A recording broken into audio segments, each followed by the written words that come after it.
You're listening to The Tide Pod, hosted by your friendly neighborhood PhD. Hey everyone, it's another edition of The Tide Pod. I am your friendly neighborhood PhD hosting again, and today I am joined by Adam Malone. And first, I'll let him introduce himself and what he's working on, and then we'll just kind of have a back and forth discussion on everything from disability to advocacy to maybe some hobbies and stuff in between. So, Adam, it's great to have you, and thanks for joining. Oh, I'm so excited to be on. And my name is Adam Malone. I have Duchenne muscular dystrophy, and I'm a travel agent. I help people with disabilities travel, and I'm also the host and executive producer of the Handicapable podcast, which is a podcast centered around raising awareness about everyday challenges that people with disabilities go through. Yeah, definitely. That's something that I think so much of our community needs, and I think it's so important to spreading awareness and letting people realize that we are definitely interested in traveling and doing many of the same things as other people are interested in as well. So that's really great work that you're doing. I'm definitely a fan of learning more about what Hmm. you're covering on the Handicapable podcast as well. Oh, yeah, So I'd like to kind of start out there as far as the travel agency thing. How sure. did you sort of first get involved with that, and how did it become your career basically right now? People with disabilities traveling. And how I got into that was I was looking for things that I could do on top of what I was already doing without a degree, because I wanted to find something that I was passionate about where I really could make a difference rather than what I'm currently doing, which is fun, but it's not making a difference in my community.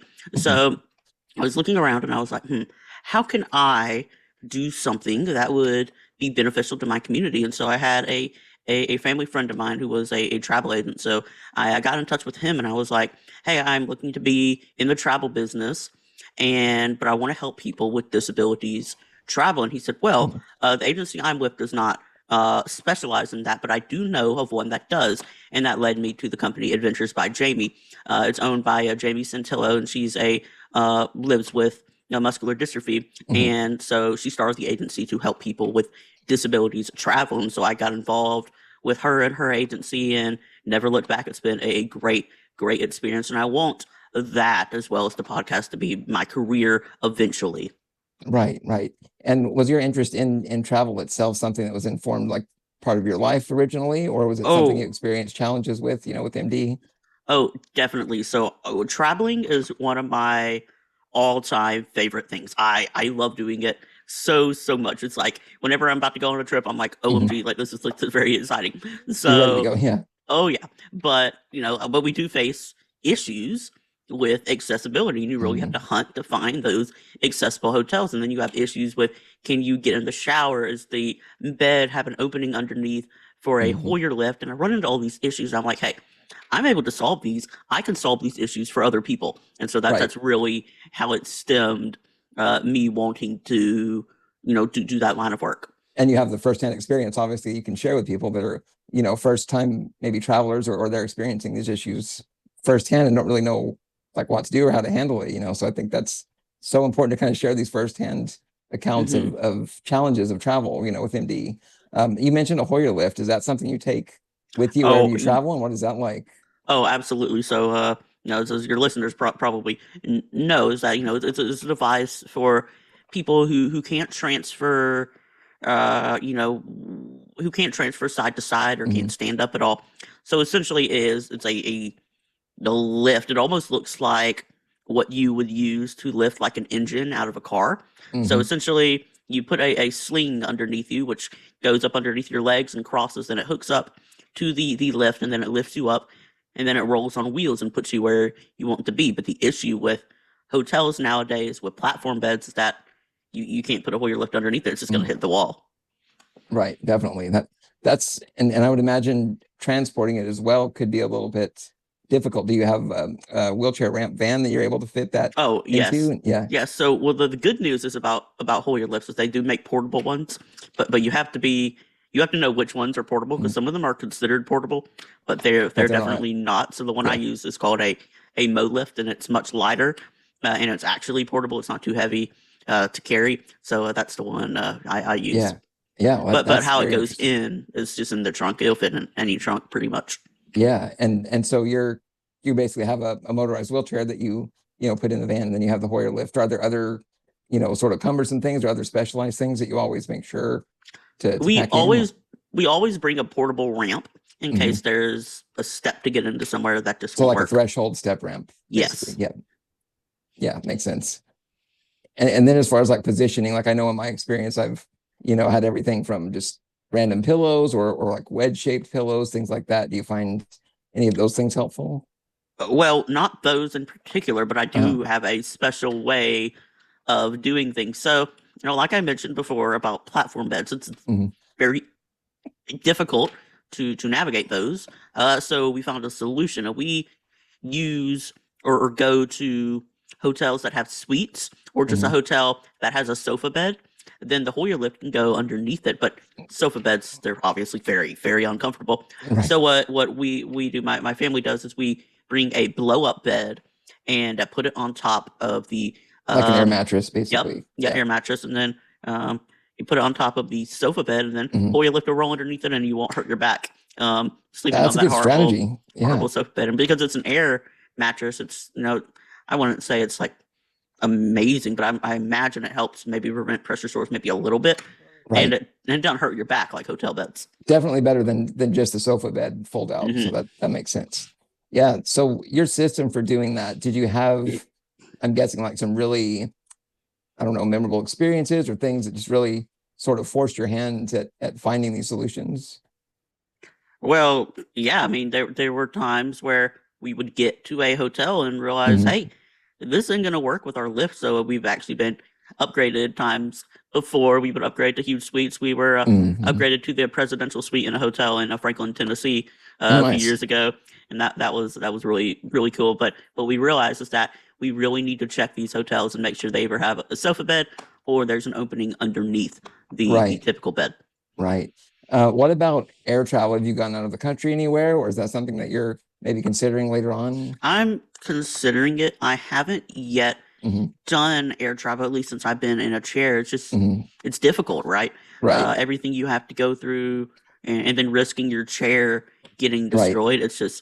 It's a lot to handle. But what I'm thankful for companies like All Wheels Up is that they've been pioneering, essentially pioneering the idea of being able to roll your wheelchair onto an airplane, and I'm Hmm. hoping that gets approved fairly soon, and then we Me can all too. travel without any issues. Right. I mean, that would revolutionize travel for so many of us wheelchair users, and these wheelchairs we're using, I know that many of our listeners are aware too, that these are chairs that are 50,000, $100,000, Yes. they're very complex, intricate machines, and one thing goes wrong or one thing gets broken and we're stranded. It's Yep. basically our legs, and then some. So, I think that type of sort of drive on the airline park and you're good, that approach I think would be so nice for travel for us. So Yeah, I'm super super excited for that. It's gonna open up the world to yeah, so many people. right. And I know that while we have, you know, digital ways to, connect worldwide, it's not the same as No, in-person not at travel. all. So what's the number one place you would go if you could get out of the country or when you're able to Oh, go? well, we are actually driving out of the country to Canada next Okay. month, but I mean that's not. Well, you can drive there, Not so that's not destination number really. one for yeah. No, but oh, if I really would love going to Barcelona or Spain. Italy. But Barcelona, I have heard many people tell me that it is one of the most accessible cities in Europe, and I think that would be just an awesome place to go. Be able to be out of the country, but still have Hmm. the luxuries of really good accessibility. Yeah. Is there like particular spots within Barcelona you want to see or just in general, just experience the sort of the Just culture and just really experiencing it. I haven't really done much research into what I really would want to do there, but what I really like to do is exploring new cultures and exploring new food yeah. and all of that. So I think that would be a really nice experience. Where I would really want to go, that isn't amazing for accessibility, is Italy. That's really where I want to go. But some things can't be made as accessible Well, as and you want. that's such a good point to bring up too, because it's not just a matter of getting the transport there; it's the actual city and everything itself, and that Hmm. oftentimes, that's definitely a significant factor in making decisions about where to go. So I Oh, totally get definitely. that. Yeah. Um, That's really cool. I think there's a lot to look forward to with travel, hopefully in the near future. So No, definitely. hopefully we have some stories about Barcelona firsthand coming up. Hmm. Yeah, but I'd like to switch a little bit to your podcast endeavors. Do you want to talk a little bit about how that came about and like what the experience has been like starting up your own podcast so far?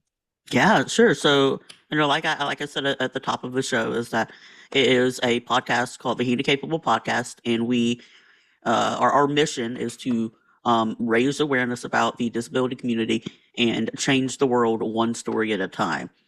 And I love interviewing people from all around our community and showing people that even though we have differences, maybe we can't do everything everyone else can, or we may Mhm. have to do things different ways, that things always can be done. And we also have the same wants as everyone else.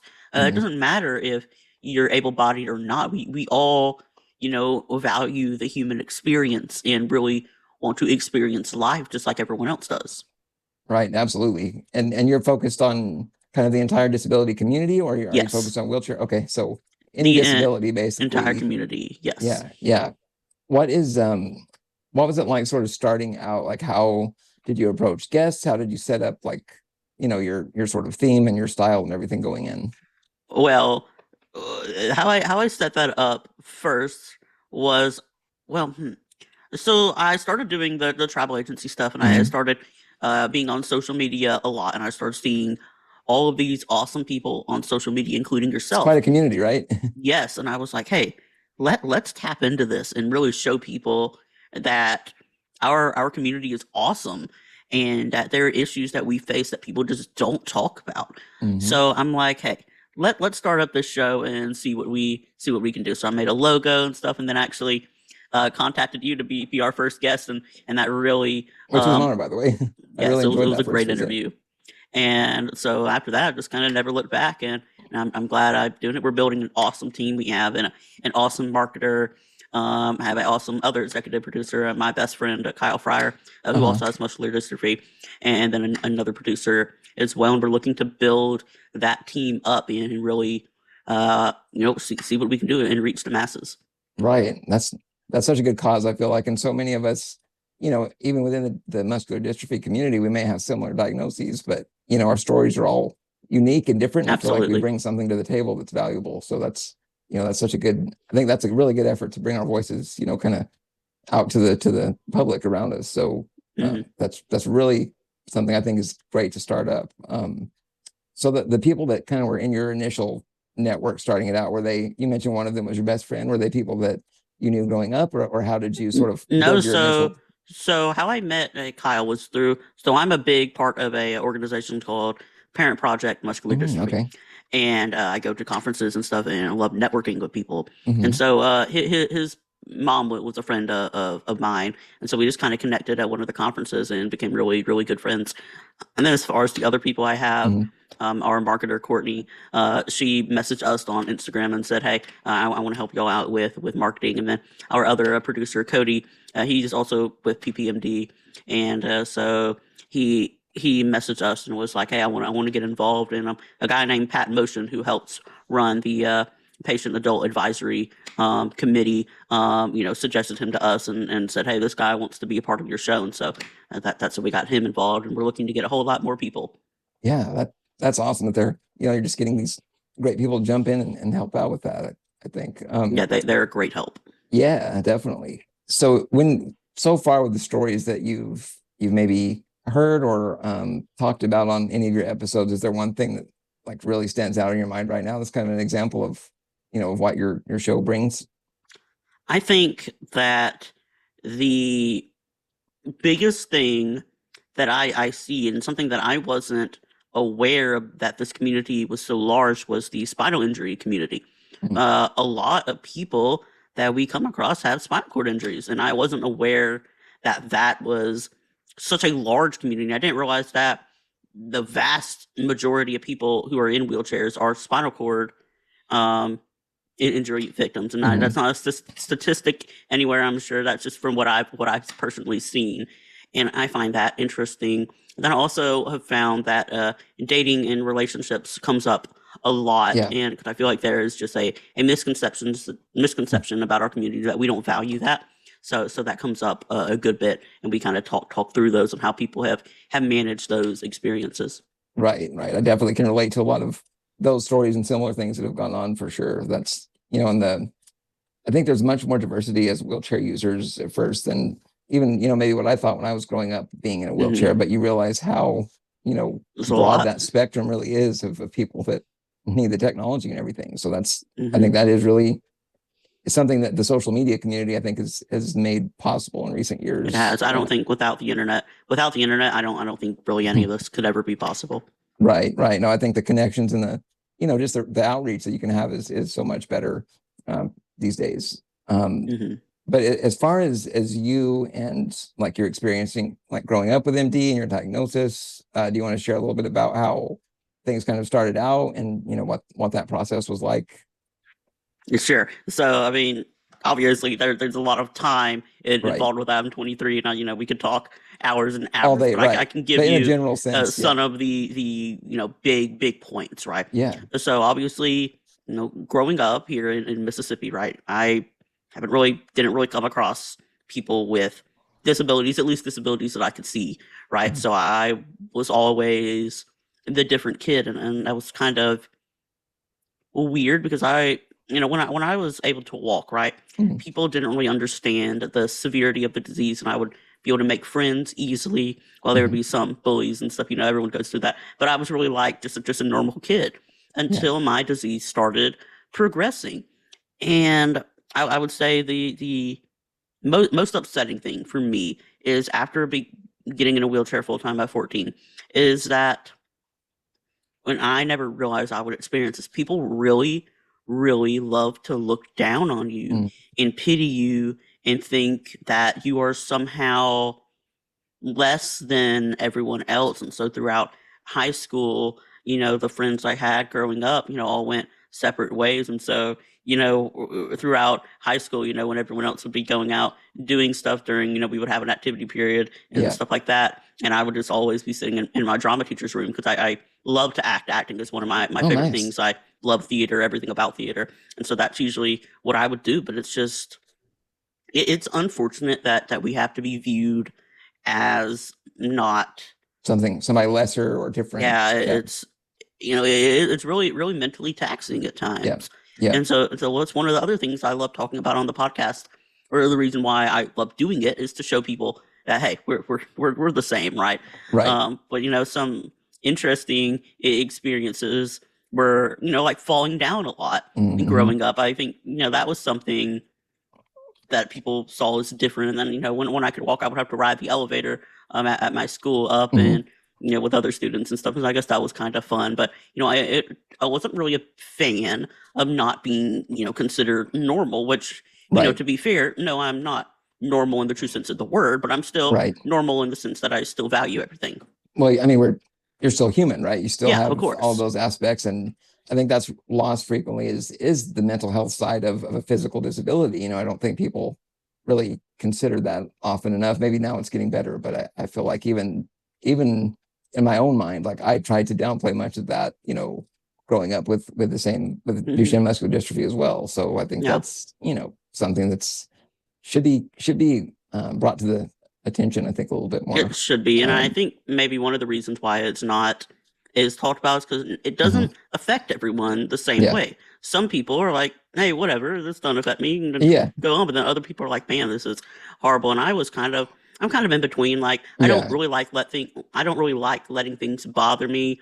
But there are things such as being infantilized and being, Absolutely. um, talked to like I'm a little kid when I'm a grown adult. Right. Things like that really, really get to me, Right. and No, then being assumed that I'm a child when I'm not, right. which affects everything. It affects dating. It affects everything. The whole world basically. Yeah. No, Yeah. I relate to, so much of that experience, I think. Your school, like the area you grew up in, was it like city? Was it country? What was that? Well, nothing in Mississippi really is very big, but I Yeah. went Yeah. to school in downtown Jackson, Mississippi, at least in elementary school, and so it was Hmm. actually schools here sometimes in churches. So this was actually in a church, but it also had like a school section. Okay. So that was elementary school, and then I went to a private school a few miles away from there after that, Mhm. and that was more out in the suburbs, I suppose. How's the But no, accessibility there? Was it good overall?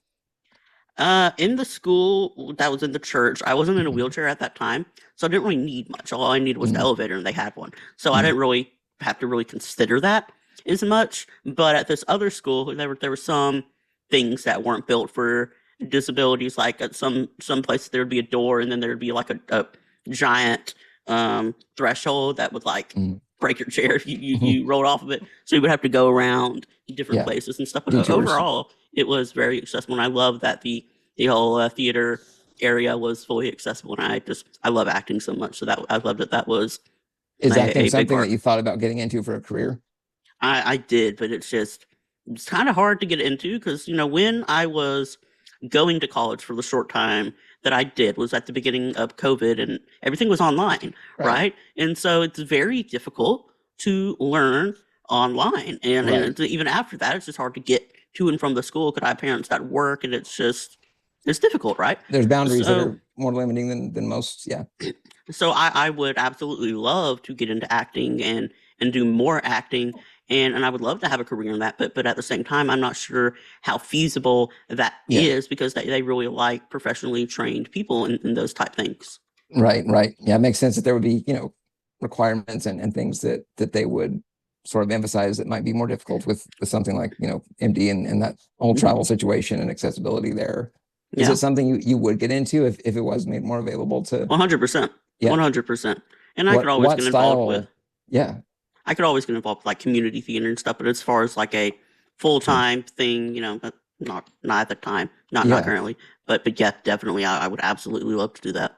Do you have like examples growing up of people that you thought were really good, in that space that you sort of wanted to learn from or would like to sort of emulate? I wouldn't say so. I Yeah. would say that I'm a fan of pretty much all kinds of actors Mhm. and acting and stuff. I don't really wouldn't say I have a particular role model in that. It's just something that I personally enjoy doing. Yeah. That's really cool. I think there's, definitely a need for more representation from our community within that space, 100%, and I'm glad Hmm. to see that there are some films here and there and some other things popping up now that, hopefully we can push that trend. Yeah, I want to get involved with like musicals and stuff and Broadway type stuff. That's stuff that I Nice. enjoy more than anything. And I wasn't able to be involved in much of that. In high school, I was really mainly Yeah. in like the dramas and stuff. But I would love to get into something like that. Yeah, absolutely. When you were having the falls and there was some of the bullying and isolation going on there, were there some friends that, looked past the disability and were just Mm, there for you and with you going through it, or did you feel like that wasn't really going on?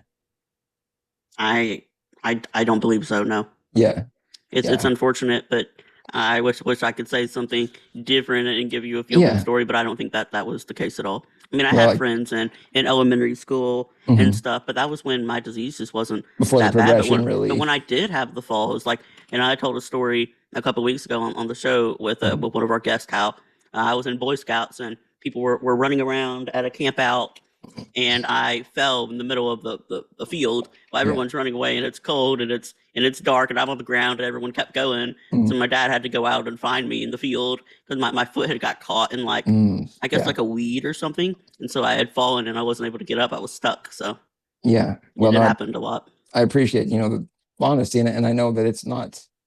I think in some cases there's a tendency to try to mask or cover up, some of these experiences that really happen that, were negative. So I know that that's something that I feel is in my opinion good to talk about and realize that it's not, we don't always have to say everything is good or positive, and that's Unfortunately, yeah, right, that's right. how it goes. Yeah, but I think that's also kind of in a way a resiliency thing, that we're able to continue Hmm. despite those negatives, to keep moving forward and doing things that we're passionate about. And I think, you're definitely doing that and, going far above where, many of the people, that sort of, think we're lesser, I just think that, Hmm.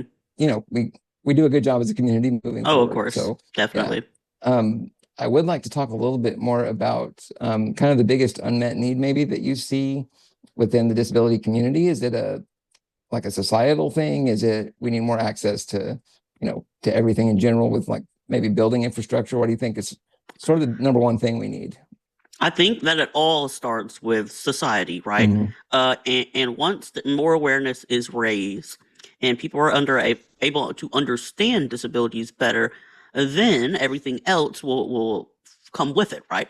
When people understand what we need, then it'll be a no-brainer for some things. And I'm thankful for things here in America like the ADA that makes it Yeah. against the law to make things inaccessible. But then, and I think there needs to be expansions on that. Like accessible rooms need to be able to, Hmm. have openings under the beds, and it needs to be a guarantee that a shower chair can fit over the toilet, and all that, at least in hotels. And so, Yeah. I think that once we're understood better, and I know that it has gotten much better since, let's say, the 1950s or so, True. but as it still continues to grow, There's much then more we room for will growth. Yeah. then everything else will follow. So I really think this, once society changes, then everything else will come with it. Right. Do you think society is capable of growing more with that? Of course, I Yeah. think that um, it may be difficult and may take a while, because the issue that I find is that people don't understand what or have a difficult time gripping with what they don't understand, right? And so I think that it will take time, but I feel like as people start putting themselves in our shoes through awareness, then that may help. I do think there's always going to be people that don't necessarily don't want to change. They Yeah. don't know Know how the to issue. maybe or Yeah, they don't Mhm. know how to, because for some people, especially the older generation, that there's a Yeah. sense of this is how things have always been, right? Everyone uh or people with disabilities historically have been viewed as people who are usually mentally challenged or Mhm. stuff like that. And while there are disabilities that cause that, there are people that conflate all disabilities to have a mental Right. There's that component. assumption that groups us all When together as lesser than or inferior to, to quote unquote normal, which I think honestly the definition of normal anymore is I think very blurred. mhm. It's not that black and white, and I as and people I have wouldn't did before. say I wouldn't say people with those mental challenges are any less than human, but Absolutely. I'm saying that you shouldn't treat Assume everyone right. as if they have those mental deficiencies. And having one doesn't mean you have others. It doesn't mean that Hmm. there doesn't necessarily have to be a connection there. So yeah, I Hmm. definitely understand that too. Do you I know it is a societal thing that we're working on, but I'd like to get your thoughts on building accessibility. I know that most buildings have something push button door, to get into the main doorway. But in my experience, once you get there, that's kind of the end of it as far as accessibility goes. Do you have that same sort of experience?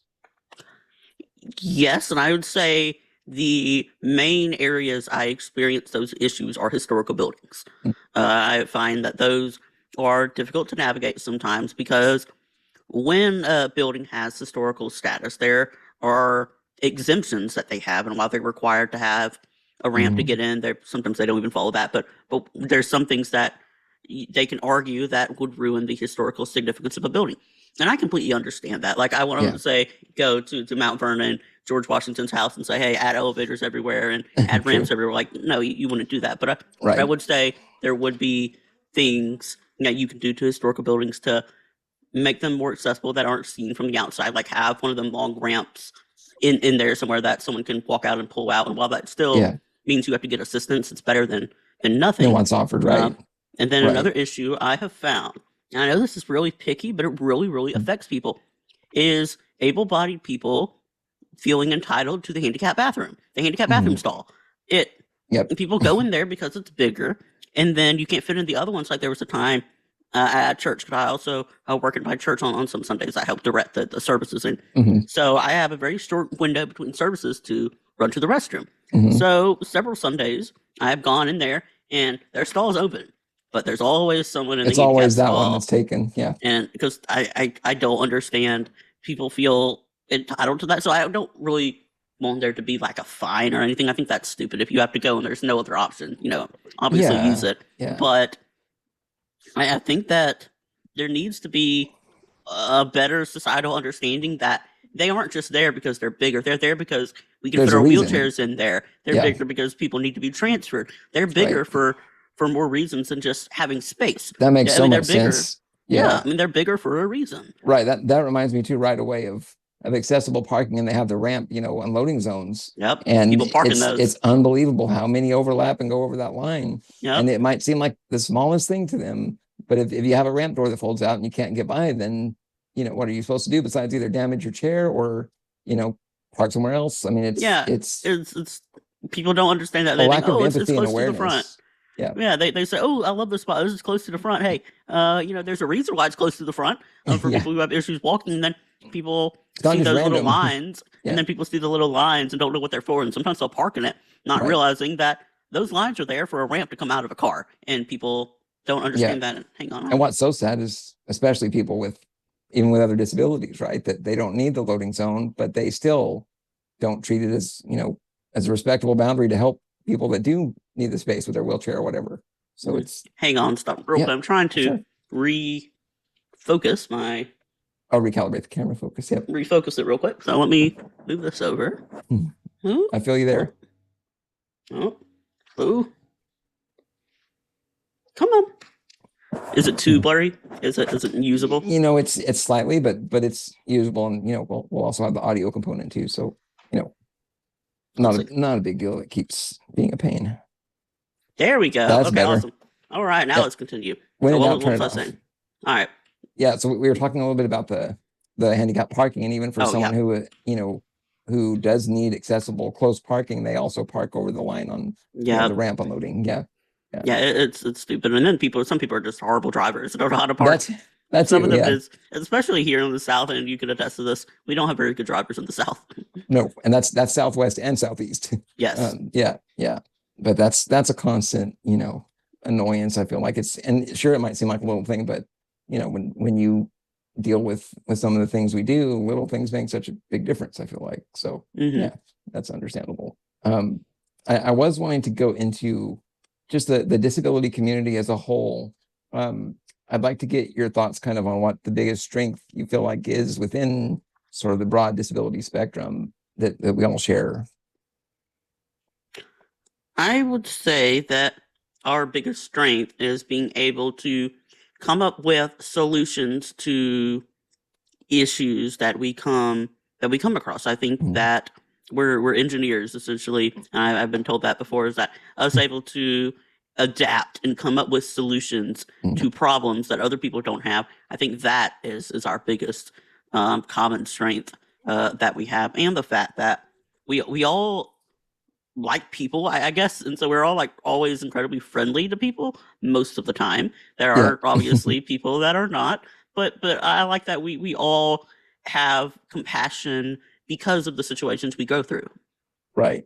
No, I completely agree with that. And I see that every day within the community that we're, we legitimately care and empathize, I think, with most situations. And we do have that innate adaptability to overcome problems and come up with new solutions. And, we're always changing, evolving, and having to sort of pivot, and adapt even more. So I think, that's probably what led me to engineering as my degree. So, it's definitely something we share. Do you have like a story that stands out or some creative solution that you've come up with that, you're really proud of, or you like to talk about that's interesting? And I can give you an example. Like I used the front of my cap in the past to press an elevator button, just little things like that, to overcome. Well, I have learned that the footplate on these chairs are sturdy and they can open doors. So yeah. And but sometimes you'll end up putting a little hole in the door, but we don't really talk about that. But I found that that's helpful when there's nobody to open the door. But really, at least in my life, there's no really solution to issues I really have needed to come up with so far. I know people who have come up with amazing things that they do to make life easier, but I would say the only really thing that I've come up with is the air mattress thing. But as far as everyday life, I would say really not. I'm not as interesting in that category as other people may be. But even the collapsible Hoyer lift, just finding that and implementing it is, in itself an adaptation, I feel like. So that I feel you too on the footrest. Like the doors, as long as they continue to function, I guess they can withstand Yep. the force. And I know the other thing is damaging to the wheelchair, is I've even torn off like a piece of the chair going through a doorway that I had to force Yep. my way out of, so it's, Hmm. you do what you can. And if there's a little bit of physical damage to the property, that's okay. I think if it works. Hmm. Yeah. Um, so I think if we could step back a little bit, like big picture, long term, what is sort of your mission and what's, sort of next in your progression and in the areas you're passionate about? What I would say, big picture that I want to work on is creating something, at least for advocacy, is something, and I haven't really mentioned this before, but I want to create essentially our company is called the Handicapable Podcast. I want to essentially create a like the Handicapable media company where we use all kinds of mediums, movies, podcasts, and stuff to raise awareness about our community, have speaking engagements, have stuff like that, have a handicapable network where we pull people's different podcasts associated with disabilities and pull them together where Mhm. people can access them all in one place. I think that's really the big goal of mine with the show, is really build it up into something bigger than I ever thought possible. And I know it'll take time, Right. but I want to be able to be in all mediums of entertainment and all mediums of entertainment. Like I said, like Yeah. I want to work on potentially doing an onstage production about people with disabilities. I want to work on documentaries. I want to do shows about people with disabilities. I want to do audio dramas. I want to do podcasts. Like I want to Yeah. do all of this in order to further our mission of changing the world one story at a time. And that's really the big goal that I have for everything. And really, I just want to be a better advocate for our community. No matter what you believe in, I think we all are pushing for a common goal. I wouldn't Yeah. say, whether you're Republican, Democrat, Independent, whatever, don't believe in anything, religious, not religious, it doesn't matter. We all Right. want the same thing. And I want to be able to show people that and raise awareness about everything. Yeah. I love that. I think that in the end, it's the human factor that connects Yeah. everybody, regardless of your beliefs and everything. And I feel like if Hmm. if empathy and kindness is kind of brought to the table with whatever it is, that I think it's going to be a better society for everybody. So I think No, that's definitely. bringing us to the front lines is, I think that would be really, really powerful. And that's not just Hmm. like one medium, one place. I think that, we need a seat at the table as much as anybody. So, Yes. I love the idea of creating this sort of bigger network of people with disabilities. And I think we're going to be stronger, together to push that, Hmm. Definitely. So yeah, I love that idea. I think, and anything that, I can do to help further that cause, I'm definitely interested in doing and collaborating. And I think that's one of the powerful things I've found, I think, is, this idea of collaborating and working Hmm. together on something. So I think that's awesome. That whole, network is really cool to envision, even if it's going to Yeah, take some time. it'll take time, but I'm really looking forward to seeing what me and my team can do to really further our mission of Absolutely. raising awareness. Yeah. So one of the last questions I think is there someone with a disability that you have maybe looked up to or you've met? Like who are some of your maybe role models or anything like that over the years? Well, Ty, I'm gonna be quite honest. I wouldn't say I have Yeah. any role models in the Yeah. disability community. I look up to everyone. I Yeah. think everyone has something to offer, and I couldn't place that on one person. I think we all can learn something from everyone. So Yeah. no, I wouldn't say it's one specific person. I think it's all of us that I look up to. Yeah. I think that's a good way to look at it too. No answer is wrong, I don't think, with that. If, Hmm. I do think that everyone has something that's unique and interesting that you can learn from. So that Hmm. makes sense. Yeah. Well, is there anything you'd like to specifically mention or kind of say in closing that you want listeners to hear? Well, what I really want to say to your listeners, that whether you're disabled, able-bodied, whatever, we can all learn from each other. And what I hate seeing is people sometimes forgetting that we all want the same thing. I've seen people complaining about stuff and saying this isn't fair, Hmm. whatever. And while I can understand where people are coming from, I think that there needs to be less division within our community, because there is that. And I want to say that we all need to fight for a common goal. And I would say that no matter what your beliefs, I think that we all can work together for the greater good of our community. And I wish that we more of us can do better as far as not placing themselves with specific groups and really try to expand the types of people they interact with and not just feel divided all the time, Right. because I mean it's just true in society. We have so much division, and I just want everyone to get along to Yeah. better the greater good of humanity. That's really well said. I totally agree with that. And even I've seen within the MD community, it's easy Mm-hmm. to say that, I'm only this type or this kind, I'm only in this group, and that's your focus. I think that it's more Mm-hmm. important to sort of broaden our idea and scope of, of working together regardless of specific diagnosis. So I think that makes total sense. Mm-hmm. And then also there just to say one more thing, there are Yeah, people that feel like they aren't disabled enough, right? And I would say right. that everyone who is disabled, no matter your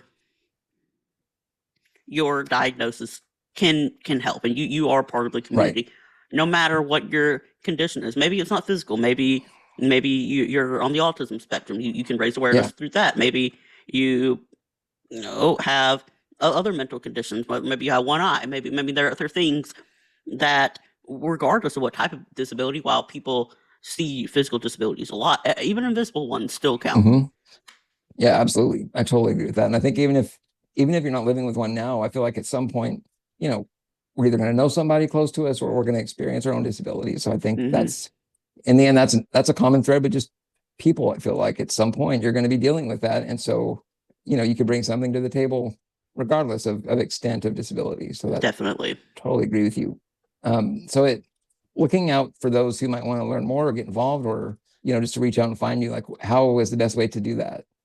Well, you can check us out on Instagram. We also have a Facebook, but we don't really use it that much. But the Mhm. best way to get in touch with us is through Instagram. It's at the Handicapable Podcast, all one word. That's the HANDI Capable Podcast. And then we have the website Mhm. www.hcpod.com. And you can find other things that we're working on, see our community blog, catch up on episodes, and we're actually working on a resources page to help people with various things, including travel, which is what we started on with our accessible travel page. But you can also listen to the show on Spotify, Apple Music, all the other platforms that you can think of. Awesome. That sounds great.